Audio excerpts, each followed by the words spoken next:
Love birds நம்ம பார்க்க போகிறோம். இந்த லவ் பேர்ட்ஸ் ஆமாம் பாருங்க,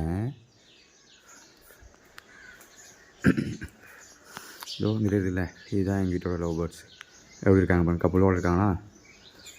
ஃபேன் பாருங்கள், அந்த பாக்ஸில் இந்த ஃபேன் வச்சுருப்பாங்க. அந்த பாக்ஸ், அந்த நியூ பாக்ஸை கட் பண்ணி 2 பக்கமும் ஹோல்ஸ் போட்டு வச்சுட்டோம்னா, அதுக்கேற்ற மாதிரி செட் பண்ணி வச்சிட்டோம்னா, ஃபெயில் பட அளவுக்கு வச்சிட்டோம்னா, அவங்க வந்து அதில் வந்து அவங்களே புல்லை வச்சு வீடு கட்டி உள்ளே செட்டில் ஆகிடுவாங்க. பாருங்கள், புல் வச்சுருக்காங்க தெரியுதா, 2 பேர் ரொமான்ஸ் பண்ணிக்கிட்டு இருக்காங்களா.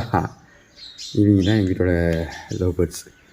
இவங்க வந்து சாம்பிள் காப்பி தான். அப்படி நிறைய இருக்காங்க எங்கள் வீட்டில். பழைய வீட்லேயும் 2-3 பாக்ஸ் போட்டிருக்கேன், அங்கேயே இருப்பாங்க, இங்கேயே இருப்பாங்க. காலையில் விடிய காலையில் நம்ம அலாரம் வைக்கணும்னு அவசியம் இல்லை, கரெக்டாக 5:30 ஸ்டார்ட் பண்ணுவாங்க.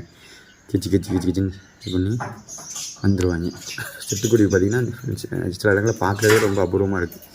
பட் எங்கள் வீட்டில் பார்த்திங்கன்னா அப்படி நிறைய வந்து உட்காந்துருக்கோம். அப்படி இந்த மாதிரி உட்காந்துருக்கா.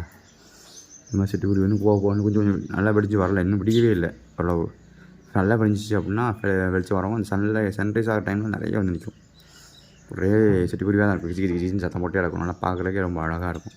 நம்ம வந்து காசு கொடுத்து லவ் பேர்ட்ஸ்லாம் வாங்கணும் அவசியமே கிடையாது. இதுவே பார்க்குறதுக்கு ரொம்ப அவ்வளோவா தான் இருக்கும்.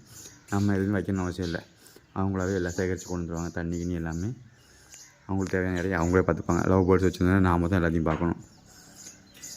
Okay, thank you.